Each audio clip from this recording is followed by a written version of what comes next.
What's up, everybody? Welcome back to the channel, and welcome to episode 7 of Horror Hounds, the horror live show. And since it's Black History Month, what better time than to talk about the best representations of the African American culture in horror films? Oh yeah. So here we go. And my co-host Mike, what's going on, brother? What's up?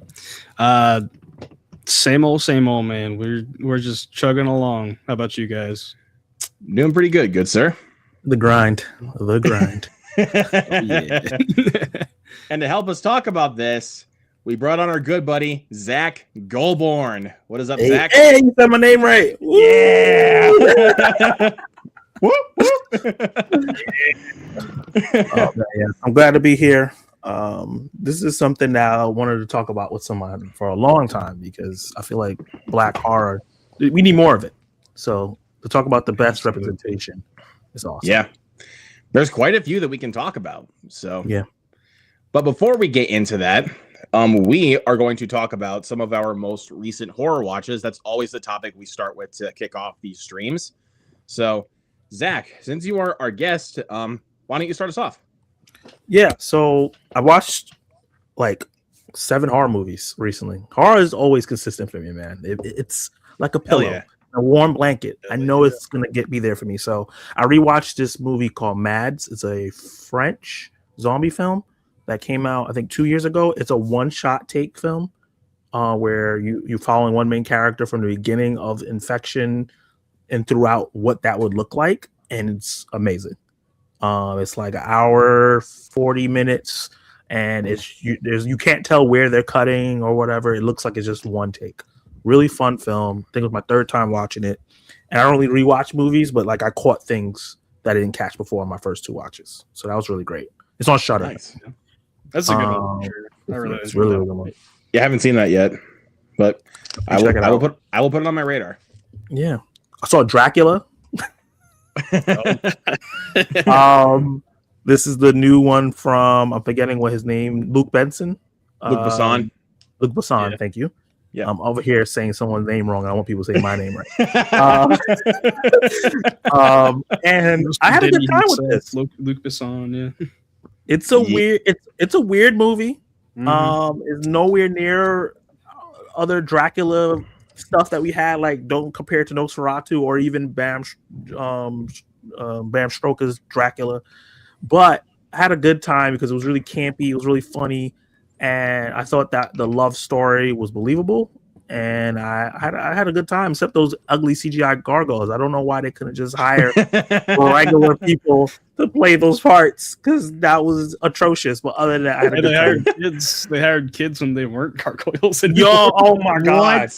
When I told you when they walked out of the mansion, I was like, "What is happening? You had me, and you're about to lose me." But luckily, it was the last 5 minutes of the movie. Okay. it was so fucking weird. It was so weird. It was like, yo, we don't got no more budget. Go pick some 5 kids off the street and pay them white. We can't CGI this no more. It's hilarious. And I also watched The Plague. We got a wide release in January, and it's not a traditional horror film.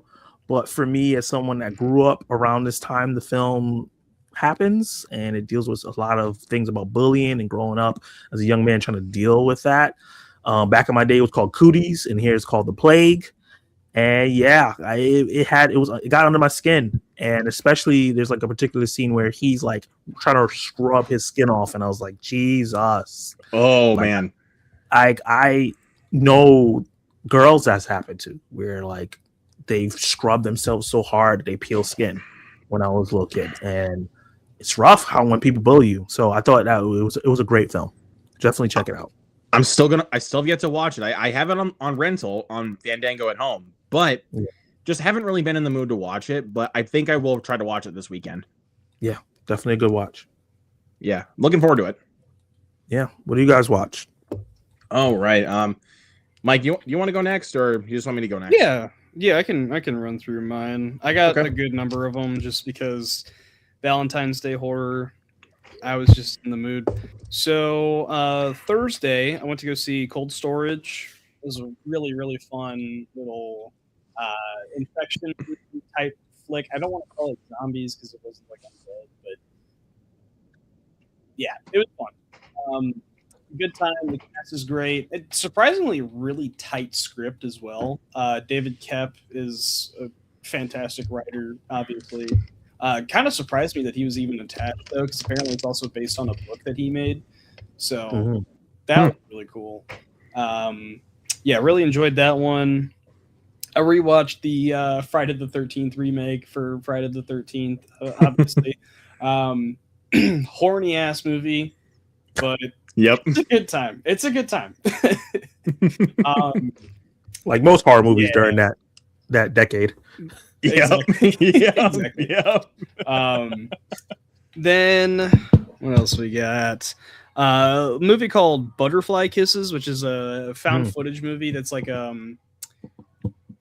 a folk horror in a sense, and then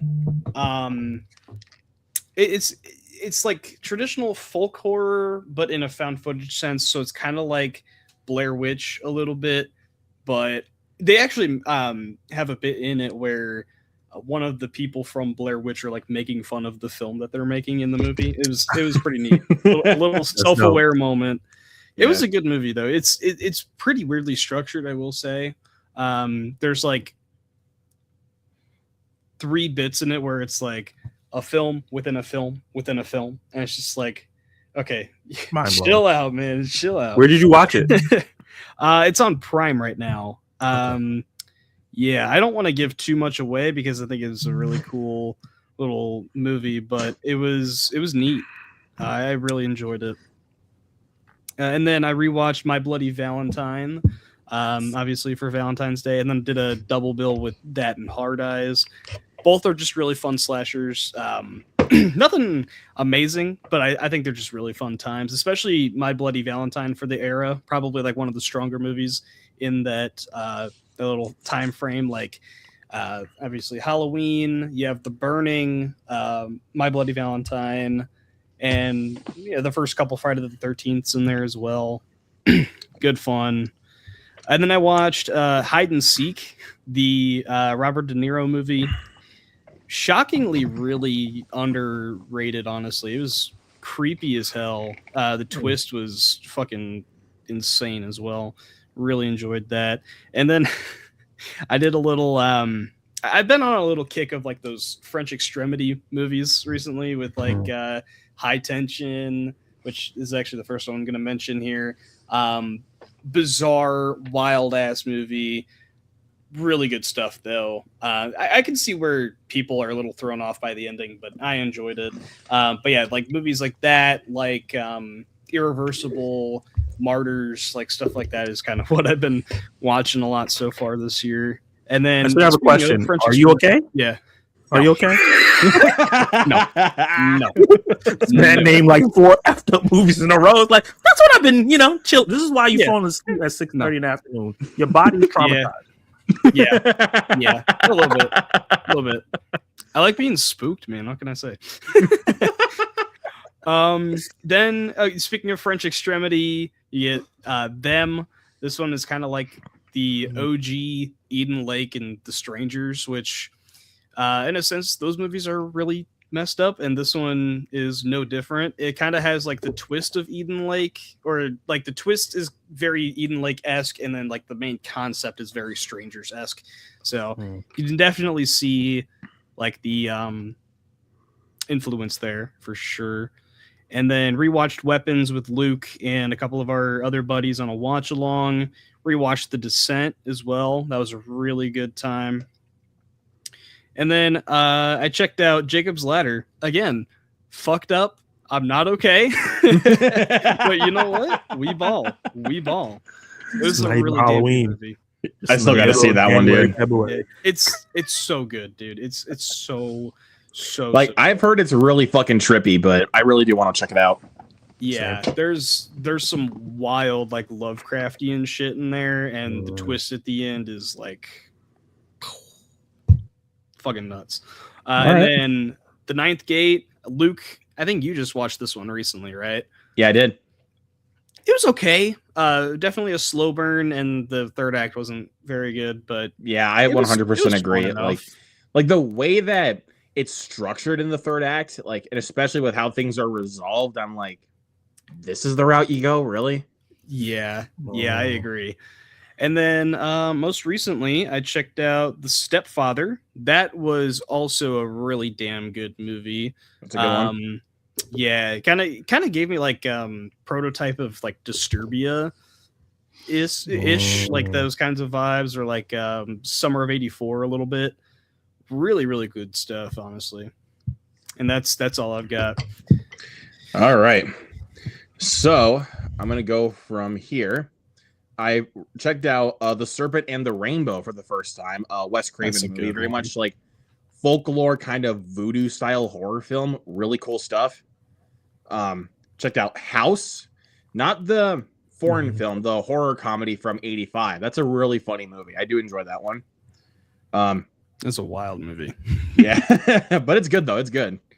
And then for Friday the 13th, I rewatched Freddy versus Jason because it'd been really long time since I watched it in its entirety. It kicks ass, dude. Yeah, so fun.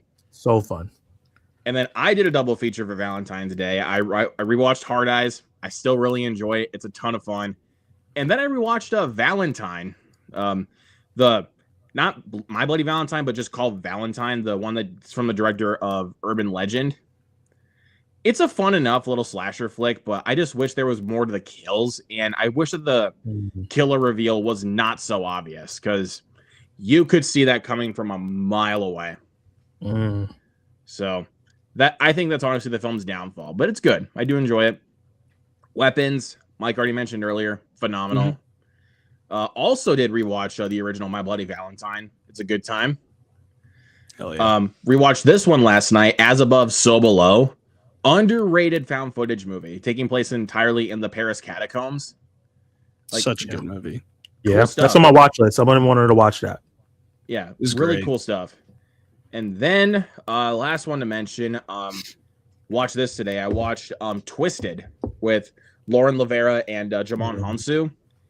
That one I did not really like at all. And it was a pretty big disappointment for me. Like when you have those two, and also Darren Lynn Bousman, the director of quite a few of the Saw movies, I was like, this might be good. It kind of just came off like a diet version of Saw. Like Lauren Lavera's character plays as a scammer, and Jamon Hansu plays as this apartment owner, and he kidnaps her because he realized that he got scammed and tries to play this little mind game with her. It's basically Saw. But I don't know. That one didn't really work for me. But yeah, and also Hunter's got some movies in here. We got the original Frankenstein, nice. In a couple of weeks, we'll be doing a watch along for that, so stay tuned. Yeah, The Strangers. Yep. Okay, good. The original Strangers, Pray at Night, Serpent and the Rainbow, Weapons, Nosferatu, and Sinners. Nice. Awesome. Hey, what's up, View with Drew, the MVP? What's up, dude? What's up, man? And also, they were mentioning rest in peace, Robert Duvall. Yep. Yeah. Quick. Definitely rest in peace. Yep. Quick moment of silence for Robert Duvall. Rest in peace, legend. Definitely. And Hunter says he watched Sinners for the 16th time. Jesus, dude. Hell yeah. Wow. I mean, hey, good like, Sinners is fantastic, but dude, I've only watched that one 5 times. You watched it for every nomination and got. Yep. But all right. Let's get into the topic that the audience came for, which is, of course, the best representation of African-American culture in horror.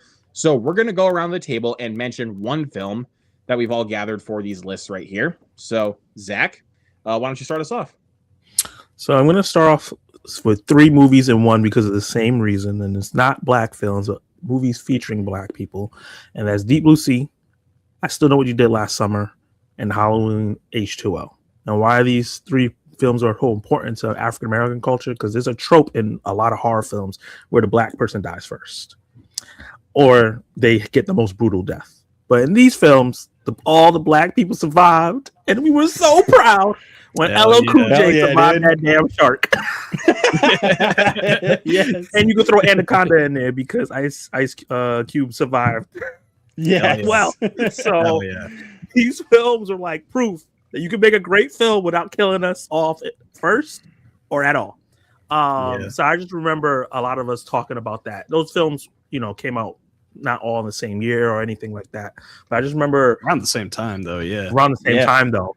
And I also noticed that everybody that survived were like rappers and R&B artists. So it had to be a famous musician to survive these movies. How ironic. In my contract, you are not killing me. Could you imagine? But they're all fun films. I had a great time with all these films, and it was just great to see movies where we just didn't die off really fast or just die off in a sad way. Mm-hmm. Yeah. Good choices, dude. Yeah. Good choices. Hell yeah. So, Mike, what do you got, man? All right. So, the first one I really wanted to mention was actually at the top of the list that I wanted to mention for like time. Ooh, what the hell? Okay.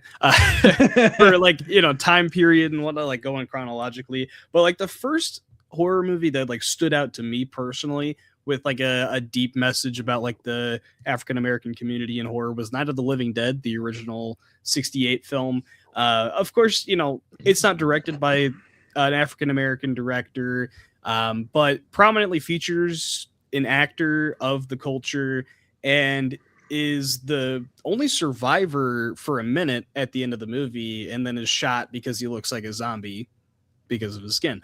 And it's sad to think about that, but it is a really good message within like the end of the film. It's a little last minute for sure, but it is such a great film, and I feel like that was a really good like starting point for like the message to like sprout from there.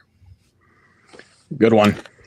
Yeah, definitely casting Dwayne Reed as the lead was revolutionary at the time. So yeah, and that black and white is so gorgeous still to this day. So good. Yeah. Oh, 100%, dude.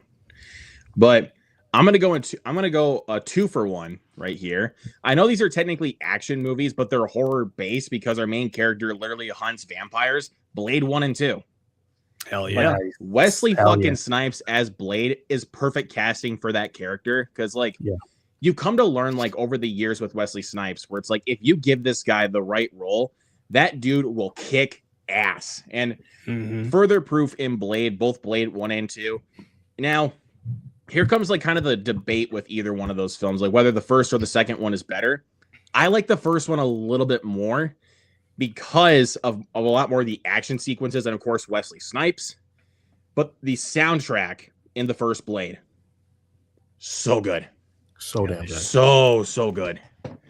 So yeah, but I have to go with those two. I mean, even though they're not technically horror films, but if you have a main character that hunts vampires, it's horror. It's a horror film. Yeah. And also the importance of that film transcends just Black American culture. Without that, we don't get the X-Men films. We don't get the Tobey Maguire Spider-Man films. It was one of the first superhero movies where they were like, oh, we can take these seriously. They don't have to be just goofy and low budget, and we can get like great actors in them. So Blade is super important. Yeah. So and also a really good in terms of like transitioning martial arts into American cinema as well. Really, yes. Yeah.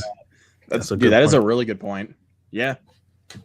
But yeah, I had to mention Blade 1 and 2. Those are fucking awesome movies. But what do you guys prefer? Do you guys prefer Blade 1 or Blade 2? Ooh. Both. Can I have both of them? BOF, both. Exactly. Oh man. I'll go the first one, just because the only thing I really don't care for in the second one is just like bringing back Whistler magically. But that's really like the only thing I can complain about the movie because Guillermo absolutely cooked with that one. In terms of direction, that's probably my preferred one. But in terms of the story, in terms of the action, I feel like the first one's just a tiny bit better. But yeah, I still love both of them. Yeah. So, what about you, Zach? Blade 1 as well. I think that they had a formula there that they used really well, and the second one is almost as good, but it just doesn't have that same impact when you watch it. Yeah. Yeah, you definitely got a good point with that one. But the Reapers, they cooked with those fuckers. Yes, sir. Yes, sir. All right, Zach, what's the next one we got, my good sir? Let's talk about. It's not. I guess it's technically is a movie. But it kind of isn't a movie. It's like a short film, I guess, and that's Michael Jackson's Thriller. The first music video to change how music videos are done. Before this, it was kind of just people performing in front of stills.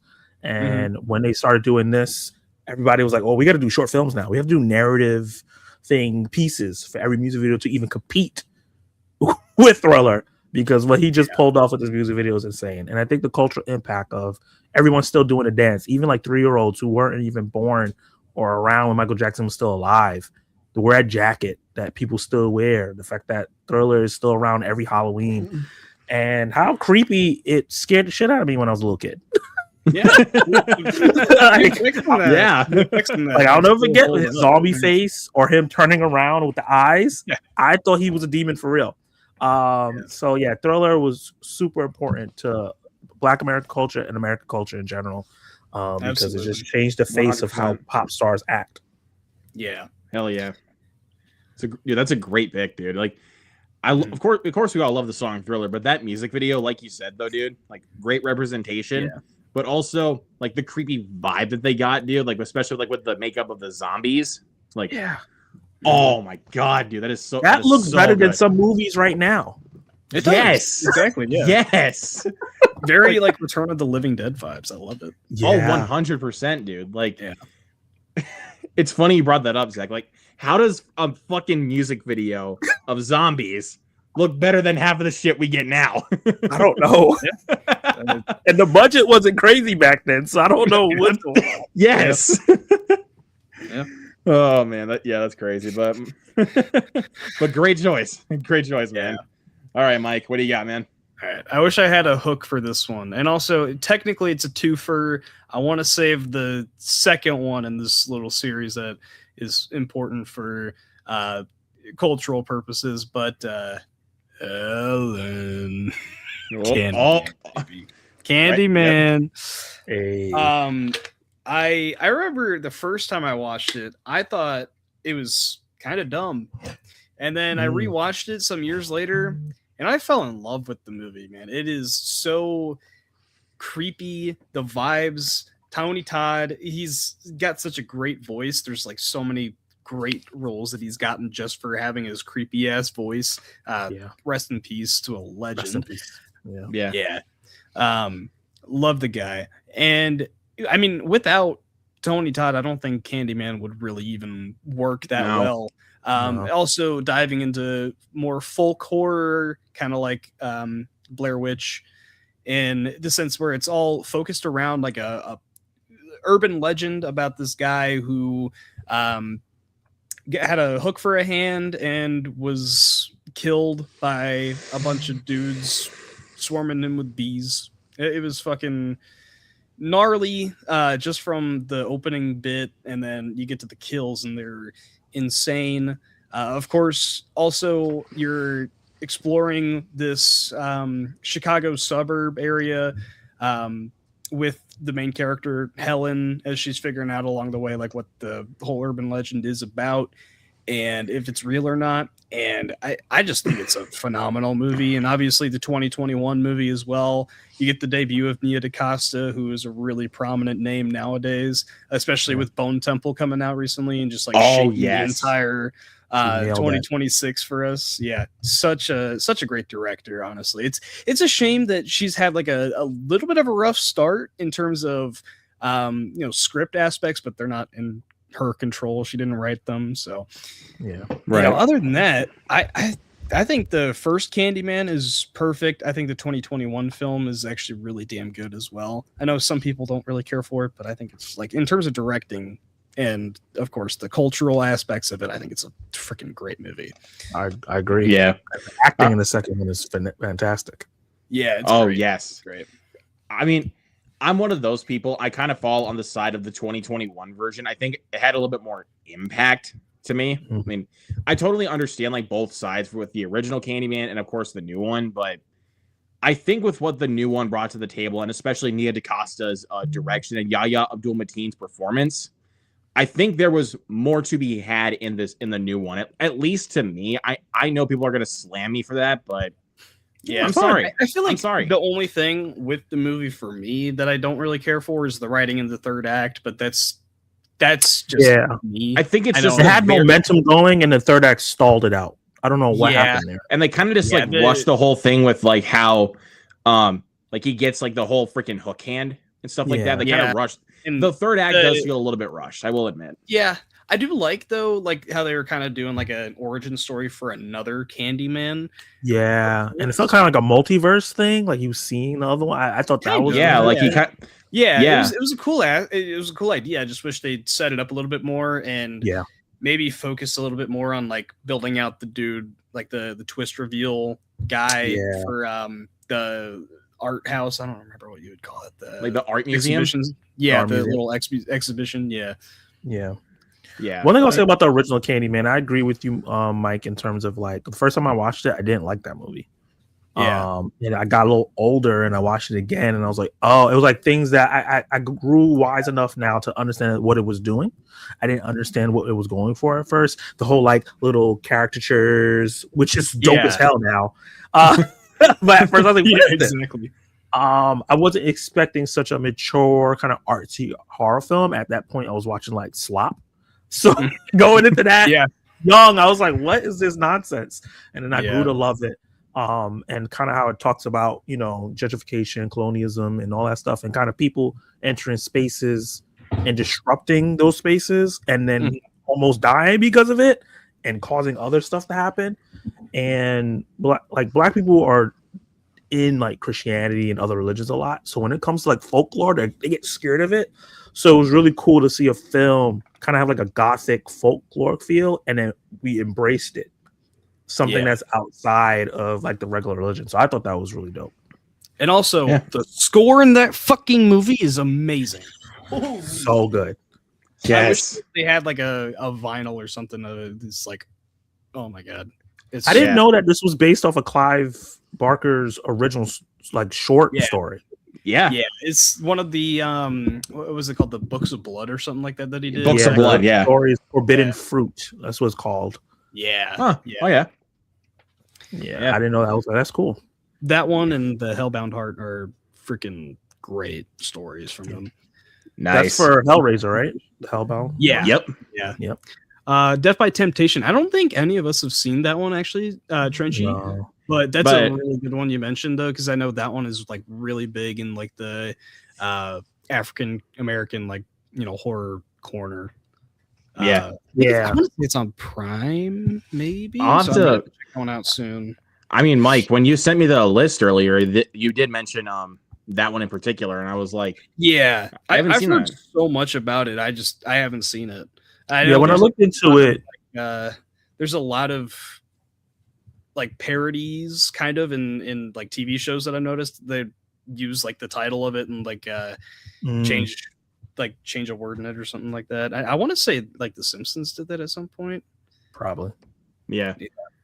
But when I was looking to it, what I mostly saw was that it was like a transition between blaxploitation and like modern taking black film serious. Like it was like that in between space. Yeah. Where it was kind of so artsy that people were like, oh, we can like take these elements and put them in other films, and we don't have to always kind of do the campy stuff, which I still love campy stuff. Yeah, exactly. But it was cool as that bridge is that important. It's cool to see films where it's like this is where the change started happening. This is the beginning of it. And like I think we're going to talk about another one of those later on, but this is one of those. Yeah. But I want to go ahead and shout out a few people in the chat. What's up, Michael? Hey, Michael. And also the other Michael Entity. Have we mentioned Get Out yet? We're going to talk about it along with Jordan Peele's other filmography. Yeah. Or should say directorial efforts. Yeah. Mm-hmm. Didn't even see Candyman. Get on it, bro. Watch it. Great film. And Trenchy also says OG Candyman is great. Also want to shout out Transfiguration from 2016-2017, underrated movie. I haven't seen that. No, I've never heard of that one. Yeah, but thank you for putting that on our radar, good sir. Yeah. But one that I want to mention, now we're going to pivot to horror comedy. we're gonna go with The Blackening. Nice. Like a pure horror satire on basically black people in horror movies. Like, and the literal tagline is "We can't all die first," and that is a perfect tagline to describe the film. Like, it's it's freaking hilarious. So funny. Yeah. Yeah, basically kind of just going over that concept of like the trope of like black people in horror films, like, and just an all around like black cast. It's really funny. And also Tim's story directing. The representation for that is also important, of course. But I just think that the way that they were able to culminate that kind of satire was so well done. So, and it's a really, really funny movie. Just that whole like whodunit twist, get that out of here. That was bad. Yeah. Like, but it was really, really funny. I think what makes that movie special is the fact that a lot of horror films, even though I love them and they're great, it's about like other people affecting black people, right? Like it's always like there's always this outside people that look different from us that's affecting us, and that's the horror. I like that it was within ourselves and it was like tackling our own issues. Like they had that guy at the store that looked creepy, but that was like a red herring. He didn't really have anything to do anything. So I like that it was just dealing with the tropes within ourselves, us, I guess, fighting amongst each other. And I'm like, we need more films like that where it's just kind of us and you kind of just can do so much more. The whole bit about Friends and who never seen it was so funny. And then everybody was just like talking about it and admitting more and more that they actually did watch it. I love that. In the whole bit at the beginning, like where like this girl like hears something and she's like, I got a gun. I'm trying to sound like DMX. Yes, I love that. That DMX bit was so fucking funny. It was so funny. Oh my god. I gotta rewatch. I'm glad it's getting a sequel. I just didn't really understand it. I did not know that they were getting a sequel, but yeah, I'm happy. But yeah, really funny movie. If you guys have never seen The Blackening, like I don't know what streaming service it's on, but if it's on streaming, check it out. But if you're physical media collectors like all three of us, buy it. Like go buy it. Checking right That's a now. nice deal, bro. Got the 4K right here. So it's on Netflix. Oh, there you go. Thank you. So yeah. Perfect. I mean, I'm pretty sure everyone's got Netflix at this point, but yeah, like But even then, buy the physical copy, please. Yeah. Your subscriptions are probably just now running out from Stranger Things, though. So, yep, you're probably right. But yeah, I had to mention The Blackening. Really, really good movie. But yeah, Zach, what's another one you got? Another one I want to talk about would be Eve's Bayou. This was from 1997, and it's so funny because we talked about Candyman, and the director of this movie was an actor in Candyman, Cassie Lemons. It was a Southern Gothic film that came out in 97. This is another movie I didn't understand when I was 7 years old when it came out, so I didn't really understand it. Probably shouldn't have been watching it when I was that young, but I watched it again as I got older. And this is one of those movies that it's at the time it's the sinners of that decade. Right, like it's so pristine, such great acting, cinematography, and score. It talks about really prolific things in the Black community in terms of generational trauma and the neighborhood changing and not knowing how to deal with it. And it broke a lot of caricatures you would see in film about Black women, which was dope at the same time. And it also introduced hoodoo and voodoo in those films in a fun, scary way, but not in like a patronizing way. Like, oh my God, it's the devil work. It wasn't that. It kind of like brought it down to a way where it's like the actual African religion. So I thought Eve's Bayou was dope. It's still dope. I would love somebody to like remake it in a modern time. Maybe like even if Jordan Peele's struggling to get his next film, because I don't know what he's doing next in terms of writing, directing, I wouldn't mind him doing that. Yeah, that is a really solid one. I think I watched that for the first time a couple of years ago. Yeah, really, really good movie. Yeah. So yeah, if you haven't seen Eve's Bayou, anyone that's watching in the chat, put that on your radar. Good movie. But Mike, what's another one? And one that I really wanted to talk about was Tales from the Hood. This one is an anthology from, was it 95? I want to say. Yeah, 95. This one is a bizarre freaking movie. I know there's a couple of sequels. And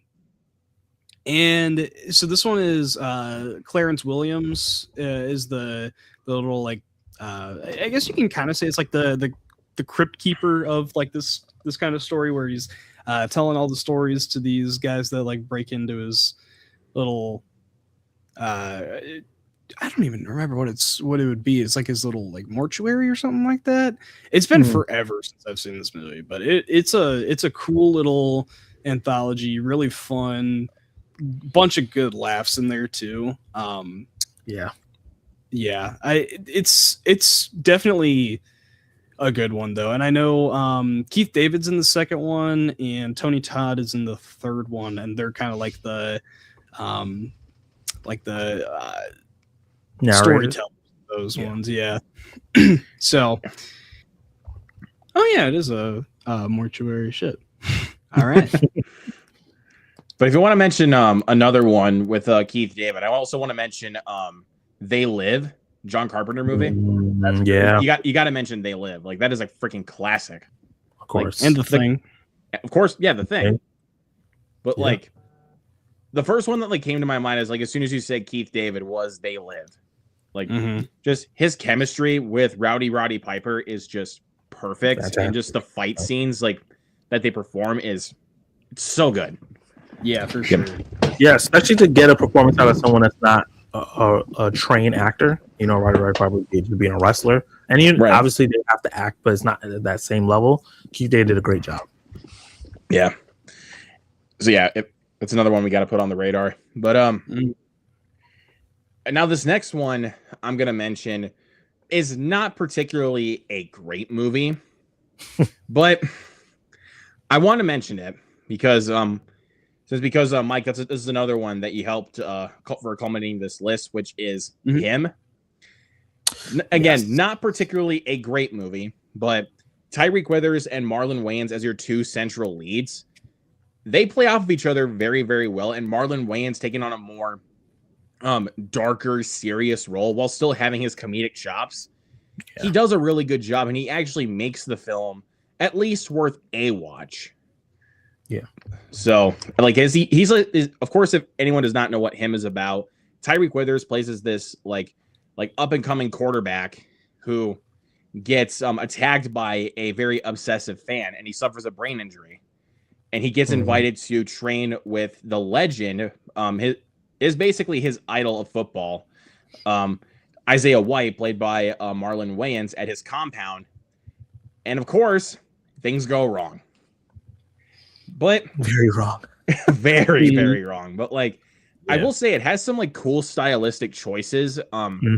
Like some of like the X-ray shots, and it's edited like a music video. Really cool stuff, but it needed a better story to really make it come together. Like especially within the last like 15 minutes, like after the fight scene between Tyreek and Marlon, and especially with how he takes out like all these other like football execs out on the field, was rushed.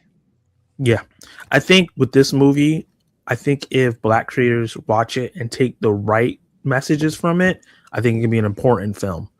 Because in terms of style, bringing out two great performances from their leads, building tension and stuff, like, because the tension in that movie until the story went haywire was really good.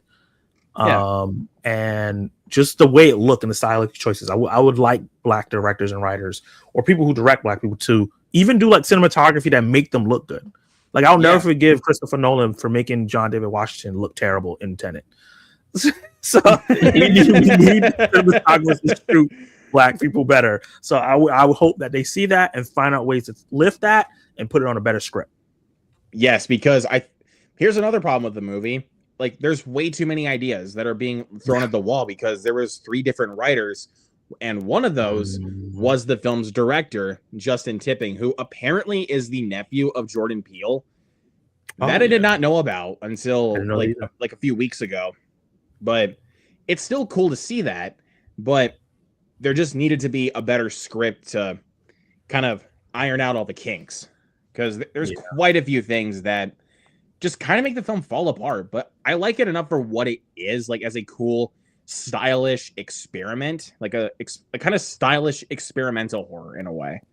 Yeah. But for what could have been a really cool movie about, like, you know, the psychological horror, like training to be the greatest of all time in football, you needed more.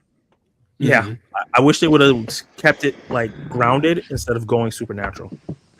Yeah, like I think some of the supernatural stuff, like it had cool ideas, like I said before, but like it just didn't really do enough with those ideas. No. Like kind of just like one scene in particular, like when our main character is going out for a run with Marlon Wayans, he hallucinates the mascot literally kill him, and then it's like, oh, it didn't actually happen. And I'm like, so where was that supposed to go? Like, I get it's a hallucination, but it just, what was the point? There was a couple things like that with hallucinations or visions or things like that where I was like, what was the point? Where's this going? Like also another scene when he's just walking, like it's out in the hallway, and he gets like these visions of like, you know, cameras, and then he freaking like, he gets like a vision of like him getting suffocated. And I'm like, what is going on? Like, it's a cool, cool visual tricks, but you're not really doing anything to justify that.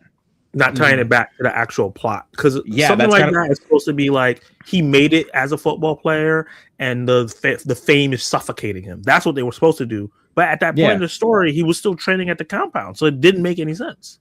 Yeah. Right. So exactly. I think if they went from like, you know, the signing to that portion of the film, it probably would have made a lot more sense. Yeah. But you needed to extend the film because it's literally only an hour and a half long. Yeah. So there just wasn't enough. But I still enjoy it, like I said before, but it just, you needed more. Yeah. Just, I'd say let Justin Tipping cook with the directing chair. Just get him away from the script table, because like it was rough. It was kind of hard to tell like which ideas were his in regards to the script department. Like, because like I said, there was 3 different writers. Like, right. And that ending was just like, throw all the shit at the wall and see what will stick. Like, that's literally what just happened. I think if he writes his next movie, we'll see if like what was his ideas and what was not. Yeah. Like, give him one more chance by himself without having to patchwork other people's stuff into it. Yeah. But one more thing before we go on. There's like one thing in the film that they mention is like a ritual kind of stuff, which also they do imply towards the end of the film. Yeah. Again, like, it's implied, but they don't go anywhere with that. If you wanted to go somewhere with that, you needed to make the film longer. So I don't know. That's my final say on that. But I kind of just wanted to go over some of the problems with the film. But again, the representation, like I said before, like with Tyreek and Marlon, is really well done. But just the film just needed a bit more meat on the bone.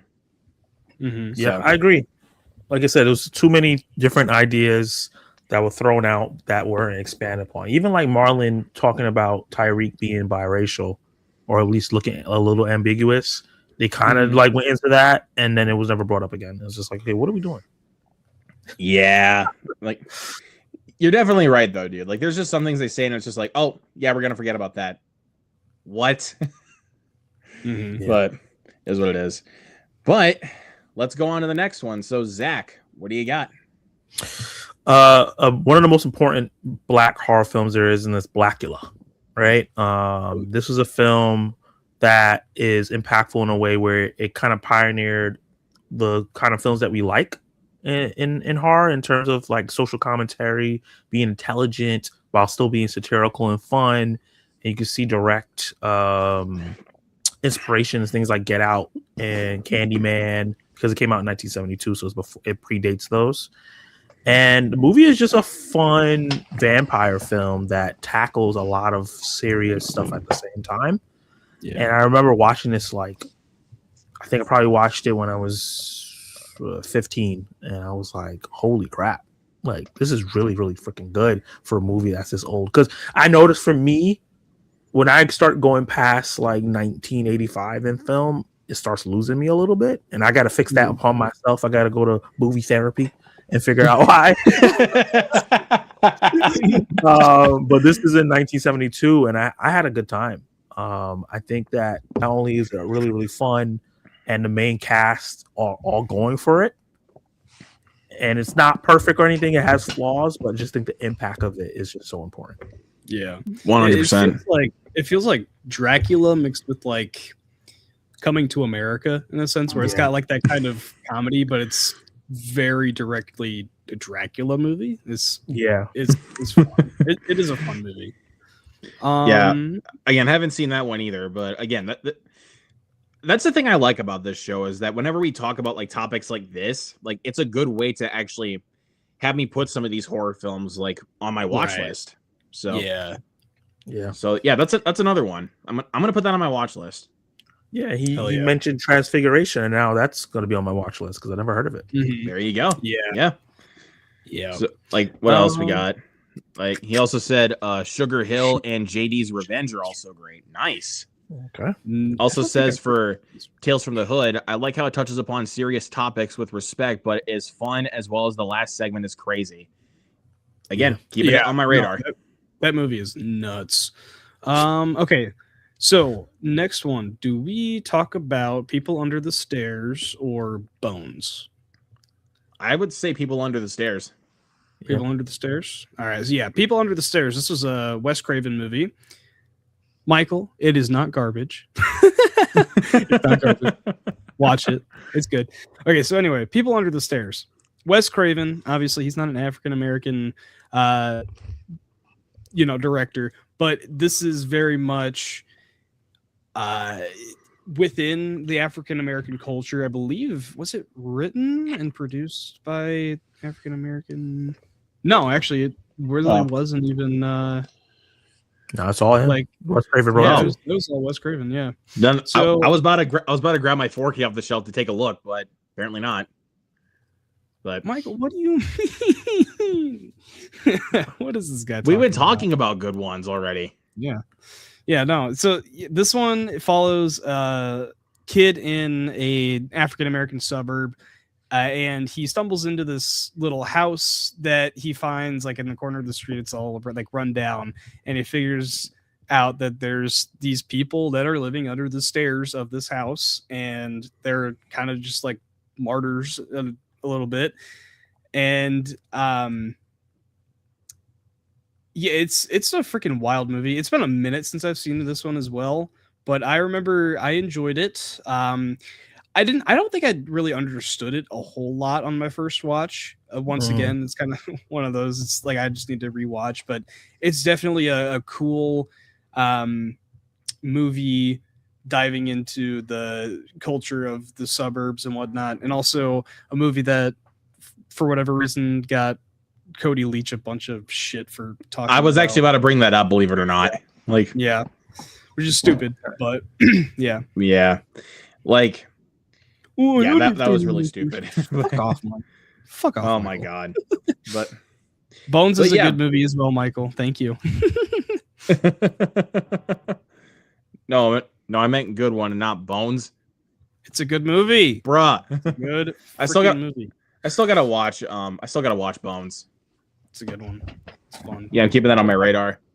But yeah, People Under the Stairs. Like a modern blaxploitation movie, because a lot of those movies were in like the 70s, 60s. So for us to get one with Snoop Dogg of all people in the 2000s was yeah, it's wild.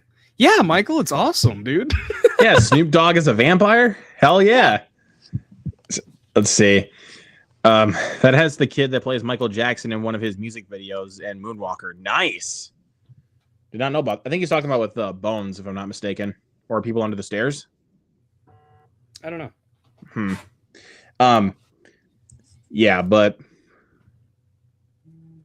Snoop Dogg Hood of Horror is fun. I don't think I've even heard of that one. I don't know. I haven't heard that one. But yeah, I was about to say with People Under the Stairs, that's a great movie. In my opinion, like, yes, I definitely do agree. It took a little bit more on rewatch to understand like how the film was like represented, but I think with constant rewatch, it's grown to be like one of my favorites of Wes Craven. It's not my favorite by any means. Like, of course, like Nightmare on Elm Street, Scream, those are the top ones. But People Under the Stairs, I think outside of those two, is probably my favorite. It's really damn good. Also, got to say what's up to the GOAT, Sully Streams. Sully! What's up, Sully? Let's see. The best recent horror film with major black influence is His House on Netflix. Nothing scares me nowadays, and it creeped me out. Again, haven't seen it. His house is creepy. Yeah, I've recently started hearing a lot more about it, and I definitely want to watch that one soon. It's on Netflix. Yeah. For whatever reason, when it came out, it didn't get talked about, but then like it hit Netflix, and Netflix did what it does: get something, and then everybody found it, and now people keep talking about it. Yeah, it's bound to happen. But also, for People Under the Stairs, what Trenchy was talking about, Brian Quentin Adams. Yeah, he was in. Oh, was he? Shit, he was fucking Kenny De Nunez in The Sandlot. Holy shit! Oh shit! Okay, shit. That's awesome. Okay, and he was in Moonwalker. That's Michael Jackson movie. Yeah, the Michael Jackson movie. Yeah. But I remember watching that a trillion times as a kid. Actually. Yeah, I haven't seen that either. But if I want to talk about another horror spoof in a way, because I'm only pointing out this one because there's one particular scene that makes me die laughing with how they make fun of this certain trope, which is a Scary Movie 2. They get to this one scene in particular where they don't know what's going on. One of them suggests to split up, and then Regina Hall goes out freaking rage baiting, just about this whole trope about splitting up, and the way she delivers that dialogue is so damn funny. She's so good in those movies. But of course, you also got to represent Marlon Wayans and Sean Wayans, the Wayans brothers. But and another Scary Movie films are a good example of a great black horror. It's black comedy horror, but they are so if you think about any black horror outside of Get Out, mainstream wise, those are the most impactful. Yeah, another scene in particular that makes me laugh with Marlon Wayans is when he's chilling in bed smoking a joint, and he plants out a freaking weed monster that grows and literally rolls him up and smokes him like a joint. Yes. He gets struck by lightning with his hair, and he's like, what's that burning right there? Oh, snap, it's me. I just always remember with the whole the Scary Movie parody when they're being interviewed by the news, and he's like, "Run, bitch, run!" Yes. Yeah, so funny. Or another scene, I think it's with Mos Def, if I'm not mistaken. I could be very wrong. And Queen Latifah. It's in Scary Movie 3. It's this scene with the cursed videotape, and the woman that was in the tape, literally has a little bit of a fight with Queen Latifah, just a back and forth kind of thing. And I think, if I'm not mistaken, Queen Latifah literally headbutts her, and oh my god. Yeah, I love those first three movies, dude. I don't care what anyone says. Those are the best. Yeah, the Wayne's versions are the best ones. And I'm glad that they took the franchise back over for this next one. Yeah, I think all of us right here are excited for Scary Movie 6. Yeah. After I just heard the synopsis, I'm really excited. And especially with how good The Naked Gun was, I'm like, dude, yes, give us more. I've missed parody movies. I've missed those. I mean, good ones. Yeah, good ones. I mean, Black Dynamite, that's one of the best parody movies. Yes, absolutely. Let's see. It's more of a horror comedy, but double check me. It's recorded as the first full black cast for a horror film. He's talking about Mercy the Mummy Mumbled, is what he's talking about, from 1918. Wow. It's a short, but yeah. Did you talk about A Haunted House? No, we're not going to talk about those ones. Those do not match up to Scary Movie. Michael, I swear to God, if you've seen that movie, but you've never seen the Shawshank Redemption, Swear to You fucking- literally have a scene in a haunted house too, where Marlon Wayans literally fucks an Annabelle doll. Like, that's stupid. Or even a scene in the kitchen with Gabriel Iglesias where he fights a fucking live chicken. Fuck all that. I'm sorry, that's not funny. Wasn't the first one like a parody of like Paranormal Activity or something like that? They both are.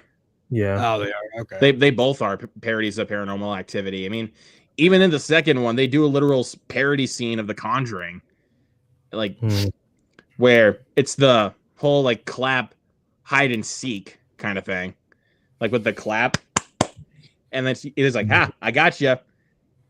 Like his girlfriend pops out, boom, punches her right in the face. Like that scene got a little bit of a chuckle out of me. I won't lie. Oh yeah, he did watch Pulp Fiction. He did finally watch it. He did. Yes, Still he did haven't finally seen watch Shaw Pulp Baby Fiction. Hey, he did. He Sully, never, this is why you my denied goat, bro. This is why you He the never goat. denied that he saw that movie though. That's why Sully's the goat, bro. But yeah, scary. Yeah, I needed to point out Scary Movie for, again, great like culture representation for African Americans, especially. Yeah. So it's great. And just overall impact. Yeah, Like, 100%. transcends everything. I stand corrected. Michael, no, don't. Good Lord. He's like, But- I'm not even putting that on the screen. I'm not even going to put that on the screen because I know people are going to go right down in the chat and just slam this guy just for that. Or what the heck, Trenchy? Rectuma. Never even heard of that. Rectuma. I don't know, but all right. We're going to go on to the next one. So, Zach, you got another one? Let's talk about one of my favorite films of all time, and that's Get Out. Hell yeah. I think what an impactful film. I remember watching the trailer for this and thought it looked really stupid. I was like, this trailer is terrible. And then my friend watched it and was like, you gotta watch this movie. You got it. I know it looks stupid in the trailer, but it's amazing. So she snuck me into the theater and I watched it and I was blown away by how fun I had with it, but also how much it got right with the social commentary. Yeah. And how going into certain spaces can be scary and all the iconic moments. Get Out is so big that there's so many other people trying to make their own version ever since. You've gotten so many versions of that type of film now. You can literally say that him is basically Get Out for football. Yeah. Yeah. Like, I want to bring that up as a prime example. Like, you could literally say that's Get Out for football. Yeah. Or exactly. And it's so many. There's even a movie coming out called Slanted. I don't know if you guys saw the trailer for that. No, I think I had heard about it. It's like a mixture of The Substance and Get Out, where this young Asian girl wants to be white, and they build to turn her into McKenna Grace. Okay. Yeah, Yeah, and that rings a bell. Similar vibes to that as well. But we've gotten so many different films of people getting into certain situations and being taken over or almost getting taken over and trying to get out of the situation. So I think not only the sunken place, like that's become part of our language, our daily language. That's like how impactful, and also introduces to Daniel Kaluuya, who's such a great actor in his generation and hasn't gotten enough. Yeah, I love this movie. It's funny. I laughed throughout. It's poignant. Lakeith Stanfield as well blew up off of that one too. Allison Williams blew up off of that. Well, she was kind of big already with Girls, but like theatrically, I think she blew up off of Get Out and was great. Yeah. And there's so many jokes. Oh, I voted for Obama 4 times if I could. Like that. It was amazing. Yes. And it's one of the few films where the twists come in and I didn't see it coming. Yes, 100%. Like we all watch so many movies, so at a point we know, okay, this is where it's going. I just want to see how they do it. Get Out was like, it took me on a journey, and I was like, I don't know what's going on, but I'm excited to get there. Yeah, for sure, man. But if we also got to mention for Daniel Kaluuya and Jordan Peele, you got to mention Nope. Oh yeah, yeah, like Daniel Kaluuya and also Keke Palmer really coming back into the spotlight for her big like theatrical return Yeah, was fantastic. So yeah, and such a it's so really good. inventive concept of basically like aliens. Like, what do they exactly like want? Like we don't know exactly like what they want. It's done in like a very like Spielberg kind of style, but just with like the Yeah. Jordan Peele metaphors, if you will. Yeah, it was kind of like Jaws and Clouds instead of in the water. Yeah, and it's really well done. So yeah, Just it's kind of like the spectacle of it all, like how we treat things and how far we will go to get the picture or the video or exploit something, even if it's, putting ourselves in danger. exactly 100%, dude. And also like like a lot of the scenes like during nighttime, like how they use like dark lighting is so perfectly shot. So Like, scary. or even the scene like when Daniel Kaluuya is walking through the barn, like because he hears noises. Just about to talk about that. Yeah, and then those freaking kids just freaking jump out on him. Like, But the way they did it, and how slow and the time it took, you at first, like, is this the alien? Because they looked so weird at first, right? Yeah, like, and it broke the tension with the kids. Oh, so good. yeah, like it, dude. Couldn't have put it any better, man. Still it's don't a great film. quite understand the Gordy stuff, but yeah, I'm literally the same, dude. Like, the last couple times I've watched that film, I never really understood the stuff with Gordy. Like, yeah, I mean, maybe it's like another metaphor that they're trying to build, but yeah, it's just something that just in the back of my mind just didn't really make much sense to me. But I mean, I think he it's could have still connected it a lot Okay. better than he did in the movie. Obviously, I think he's going for something where like they're showing Gordy and it's a animal that they were pushing and prodding and making him tap dance, and then he eventually snapped. And kind of the thing, Yellow Jacket in the Sky is kind of the same thing, but I feel like it could have been an easier through line for that. Yeah, they could have done it.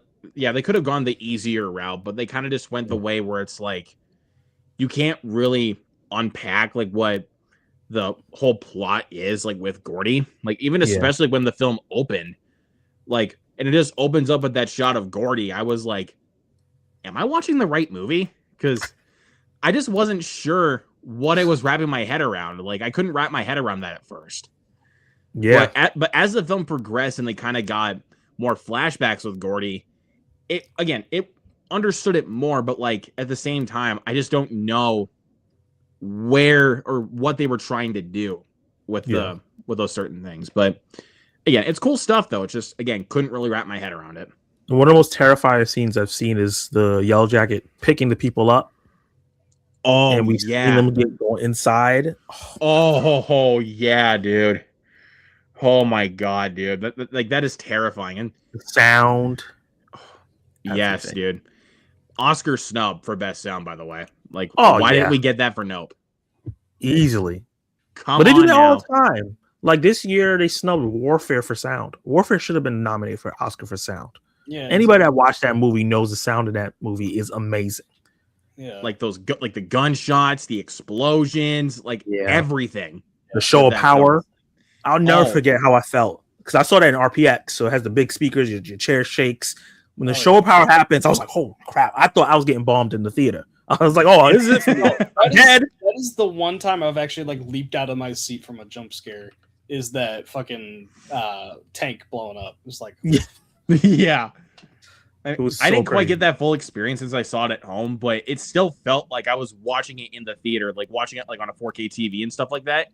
Yeah. Just hearing how loud that explosion is, it's like you still get that vibe. So, yeah. But yeah. I know we're getting a little off topic, but Warfare, it should have been nominated for best sound. Yeah. Like I'm right there with you. But Mike, you got another one? Yeah, so Bones is kind of a vampire and a ghost story, like all in one package. So it's this guy that Snoop Dogg plays. He's a drug dealer, gangster in like the 70s, I believe, and he ends up getting killed in this house. And a bunch of kids, like 30 years later, go to this house, and getting terrorized by his ghost.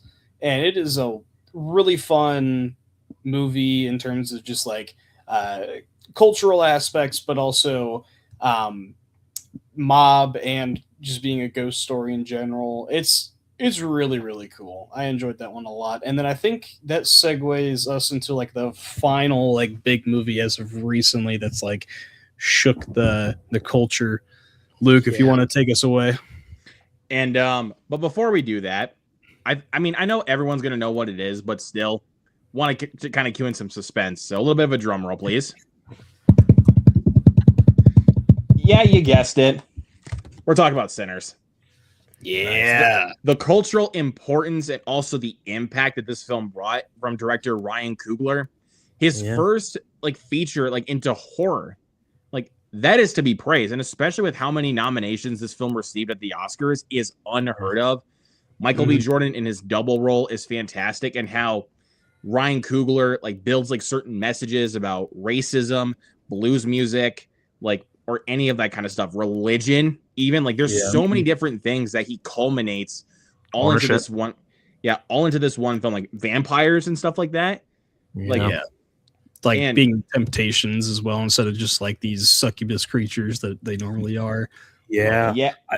I think one strong thing is that the vampires come in so late in the movie, and I still was so engaged with the film. Like this could have been a drama gangster film, and I would have loved it. It's just the vampires took it to another level. That's when you know you have a really good horror film, when you can take the horror aspect out of it and the drama is still good.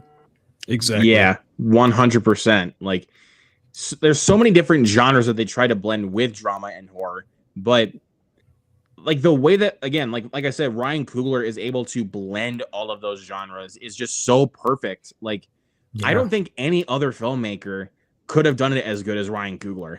Like, because he's worked in so many different, like a couple different genres before. Like he worked in like drama with Fruitvale Station, which is incredible.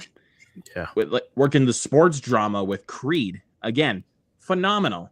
Yeah. And then worked into like, you know, cultural importance in the Black Panther films, which I'm not a big fan of the first film, but I do think Wakanda Forever is significantly better because there is a lot more cultural importance in that film, and I like the story that they build more. Yeah. But with Sinners, it's his best movie that I think he's ever made yet. Like I can't think of any better film that he's made than Sinners. His first original film too. Like his first original idea that he got to do on his own is what people consider his best film, which is awesome. Yeah. That must feel real great for him. Because he nailed it on all aspects. The editing, people forget that this is a period piece too, which is really cool. You know, and it doesn't feel out of place. There's no moment where I'm like, oh, this doesn't really feel like the time period they're depicting. And he talked about a lot of different things in that time period that I didn't even know about, like kind of the dynamics between the Mississippi and kind of like how Asian people had to go there because they were pushed out of New York and build shops, and their connections with the other people there in that community and how strong it was. And then how that ties into what happens in the barn, and you know that Grace letting all those vampires in, unfortunately.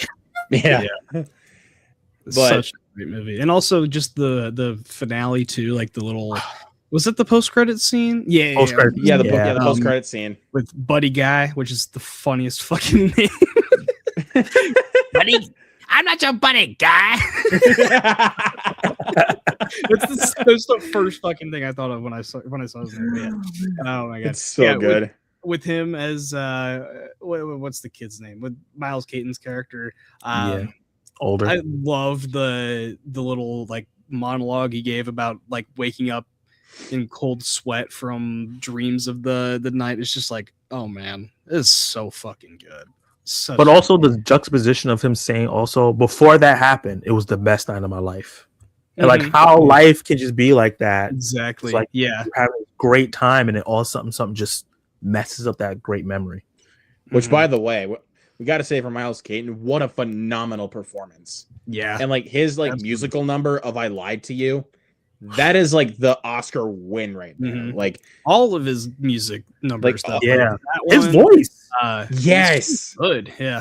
His face doesn't look like that voice is supposed to be coming out of it. It's so deep and it sounds like a grown man that has 17 chest hairs and drinks liquor in the morning before he eats his breakfast. But he looks like a young kid, and it's amazing. Yeah, no, I love also like the guitar gag where was it Stack tells him that it's like a really famous person's guitar, and then Smoke tells him, that's my daddy's guitar.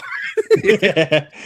But also like when they're performing for those people at the train station, also with Delroy Lindo, which by the way I've got to mention before we get into that. So glad he was nominated for this film, like deserved. But so that scene is so good. Like they meet him at the train station and it's like, hey, you want to come by to our club? We'll let you play. Like the beer. It's an Irish beer. All he needed it's an Irish beer. And then Haley Steinfeld's introduction in that scene and that whole conversation between her and Stack was amazing and also like mean to hell now. And I was literally about to say that, like, why that scene has received such severe meme treatment. Like, it's so funny. Because I think people still saw Haley Steinfeld as like an innocent young girl. So the way she talked, it was like, whoa! Yeah. I thought you were a Disney character. She's pregnant now. She definitely ain't that innocent. If you saw her in Dickinson on Apple TV, you know she wasn't innocent little girl no more. Yeah. Oh, man. That's great. So many great characters, too. Like, some of the best characters of 2025. Oh yes, Cornbread, my goat. I love him. Oh my god, it's him. Just show love. You need each other. He was trying everything to get back into that club, and he was terrible. Yeah, he had the best sacrifice moment too, man.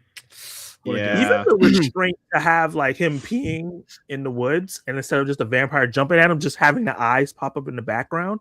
Yeah. That's such great restraint, but it made the scene so impactful. Even the way Haley Steinfeld got caught, like showing him float up in the air and then cut, it's just like it makes your mind race, and that's really cool. Yeah, it's like you don't think that they actually got caught, but then it's like a few minutes later, it's like, boom, they actually get caught. Like the scene in particular, like when he's trying to convince them, like, hey, like it's me, just let me back into the club, and he freaking tries to bite Michael B. Jordan in his arm. I think it was Smoke.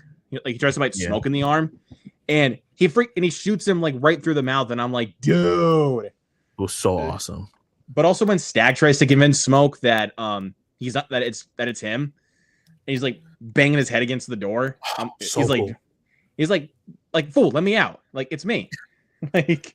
And I love that he leaned into so many classic vampire tropes that I feel like some vampires lose. Like you have to be invited in, the holy water, the garlic scene was really, really fun. Yes. Yeah. Like basically like how they were going around in a circle to basically test everyone and make sure that no one's a vampire. Like, eat it.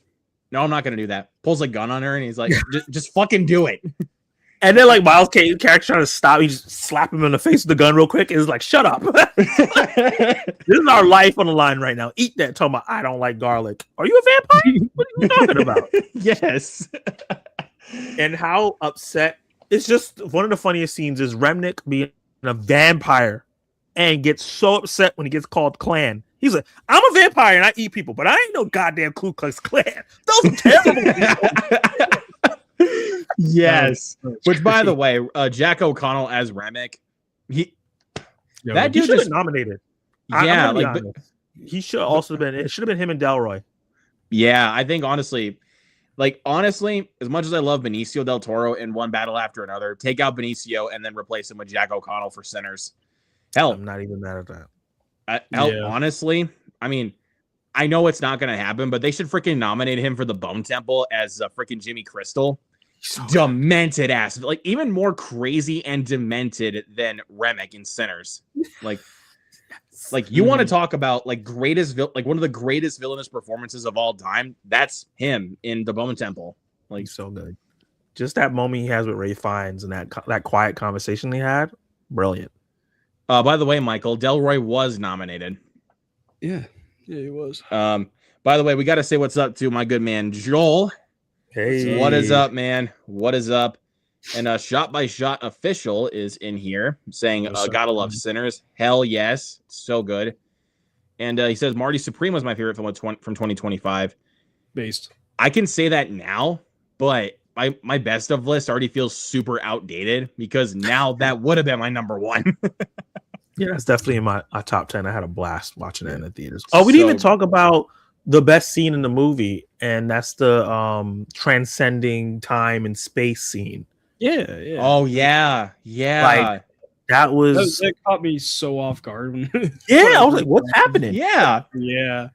But it's a perfect lead into the vampires coming, because it's like she says some voices can bring evils in that you didn't want to invite, even if you're trying to do something positive. And then immediately as you have this amazing transcending performance, here comes Remnick with his eyes glowing and smiling and everything. Yeah. Or just that scene like when Miles Caton's literally telling his priest father that he's going out with his cousin smoking stack. He's like, you keep dancing with the devil, one day he's gonna follow you home. I was literally about to fucking say that. Oh my god.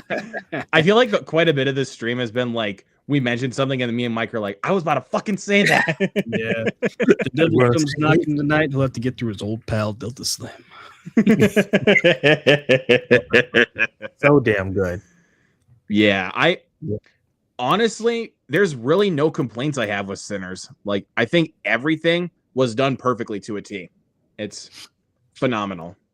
Yeah. Literally, my only issue I have with that film is like the little bit of the climax. I wish it was built up a little bit and stretched out a little bit more. But other than that, I have barely any complaints about this film. Other than that, I totally get that, dude. Like, but I also just love that scene, like when the guys pull up like to the barn and Smoke is about to have a freaking cigarette. He just freaking takes them out one by one with a Tommy gun and also a grenade. That was so fun. It was so cathartic. I was like, yes, kill them. Yeah. Assholes. Assholes. Threw the grenade inside the van and just walked away. Like the way he just freaking threw that grenade in the van, I was like, oh, this is awesome. And that leads to one of the best lines in the movie with when he sees his wife obviously dead and with the baby, and she says, I don't want none of that smoke on her. Kind of like drop that whole persona before you pass and come join us. I thought that was beautiful. Yeah. It's phenomenal. And if you guys have not even seen Sinners, what are you doing? Like, why are you even watching this stream? Go watch it now, please. Get out of here. Go watch it now. Yeah, go watch it. It's on HBO Max. Go buy the physical media. The steelbooks are available again after being hard to get when it first came out. Definitely go check it out.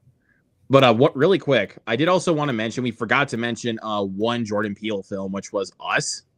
I love that movie. Yeah, I really do like that movie. It has a really inventive concept, but I think it falls apart a little bit with its logic. Yeah, I can definitely see that. It went super metaphorical instead of having some grounding in it. Yeah, like in the third act, like it just goes like balls to the walls without really making a ton of sense with the logic. So yeah. And getting one of the best performances of the decade with Lupita Nyong'o. Holy shit. Which, speaking of which, I also want to mention A Quiet Place Day One for Lupita Nyong'o and Jamon Hounsou. She was so good in that movie too. So she's just always good. Yeah. Like no matter what performance you give her, like she's always gonna bring like something to the table. Yeah. But it never feels the same. Like her character in Us versus a character in Black Panther versus Quiet Place versus. Have you guys seen that little zombie movie, Little Monsters, that she starred in? No. I didn't see that one, but then also you get. Movie.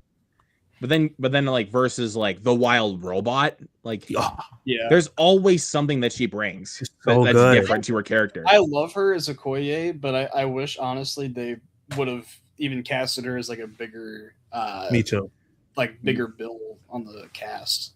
Yeah, she's so good. She could have been Storm, to be honest. 100%. Yeah, I'm right there with you, man. But yeah, I think honestly we covered the ones that we really needed to cover. Yeah, like we covered a lot of really good ones, and honestly, quite a few of them that I'm willing to put on my watch list. So definitely. There's a one lot. last shout out to Vampire in Brooklyn because I'm from Brooklyn. Oh yes, that's right. I gotta shout Vampire that in Brooklyn. funny ass movie. Yeah, I love that one scene. Like I love this one scene in particular where it's another caricature that Eddie Murphy is playing. They're on top of the church. He's like, I need y'all to fuck what was it? I need y'all to repeat this after me. Evil is good. That scene was so funny. Yes. And then everyone's like, evil is bad. Lightning strikes. I've never seen this one as well, but I know Zach was wanting us to add this one to the list. Ganja and Hess. Nice. Yeah. Oh yes, that one is impactful because of the stylistic. You remember how I was talking about with him? It has that stylistic approach and a whole other. This one was the one that really brought it over to the forefront. You can see it in a lot of movies after it. So good. Yeah. But yeah. That's another hidden gem I could have mentioned for a previous episode, which is Vampire in Brooklyn. I could have mentioned that one because I think it's severely underappreciated. Like that film got slammed by critics back when it came out. Like I think it has like right now a 10% on Rotten Tomatoes. Does not deserve it, man. No, it's not even a lot of campy films get trashed by Rotten Tomatoes people because they don't understand. Like not every movie has to be serious. Exactly. Especially back in the day. Yeah. I mean, it's not even close to being Wes Craven's worst movie. Like, not even close. Like, no. Like, far from it. I mean, if you've seen My Soul to Take, which I think was Wes Craven's last film before Scream 4, that's easily his worst. That is an awful movie. Oof. Yeah. But, yeah, awful movie. But thankfully, he redeemed himself with Scream 4. Maybe not by, like, too much, but it was still good. It was still good. But, Vampire in Brooklyn. I mean, I haven't seen it personally, but I do know like it's really cool that you get to blend the Wes Craven horror style with Eddie Murphy comedy. I just think that's a really cool selling point there. And so I definitely gotta watch that one soon. Yeah, I think you would like that one. I think you would like multiple characters. Yeah. I think he plays 3 different characters in that movie, from what I remember. But yeah, he's really good in it as well. But also along with Angela Bassett. She's fantastic in that movie. As always. Yeah. You ain't wrong, bro. You ain't wrong. But let's see. Also, Trenchy says, I would also say Demon Knight is important for the Black Final Girl and the Housekeeper is badass. Nice, dude. Yeah. Love Demon Knight. Demon Knight's a good one. Yeah. I saw that pop up on like a little letterbox list that I looked up. I didn't figure to put it on because it wasn't like focused on African American culture, but that is definitely one to point out. And also, P.D. Wheatstraw and the Devil's Son-in-Law is a fun blaxploitation horror movie. I haven't seen that one either. Like Trenchy, you're adding all these on right now. Let me add these on to my watch list right now. Yeah, dude, Trenchy is putting up some good ones in the chat. I mean, you guys also did too. So, but. Yeah, Tales from the Crypt Demon Knight, is that what it's called? Yeah. Yes. Okay. Yes. Yeah, I love Demon Knight. Way better than Bordello of Blood. Like I don't like Bordello of Blood. But Demon Knight though, that's fucking goated. But anyways, guys, yeah, I think that'll about do it for tonight. So thank you everybody so much for watching, and thank you to Zach for joining us for this awesome episode. It was a ton of fun, man. We will plan to get you back on sometime soon, man. Appreciate it. Hell yeah, man. I mean, also same thing with the other guests that we've had for this show, but yeah. But anyways, guys, thank you all so much for watching. Have a great night. Peace out.